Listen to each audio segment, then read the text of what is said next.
நீங்கள் என்னைக்கோ எப்பயோ செஞ்ச ஒரு புண்ணியம் இருக்கும்ல.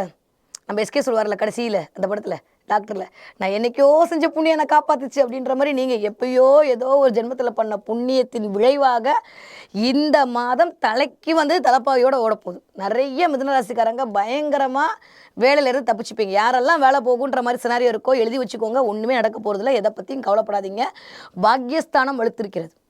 அது குருவோட பார்வையில் இருக்கக்கூடிய 9ஆம் பார்வை. 9ஆம் பார்வையே பாக்கிய பார்வை. அந்த பாக்கிய பார்வையே 9ஆம் இடத்தை பார்த்துட்டு இருக்காரு குரு. வேற என்ன சாமி வேணும்? சூப்பராக இருக்க போறீங்க மிதுன ராசிக்காரங்க.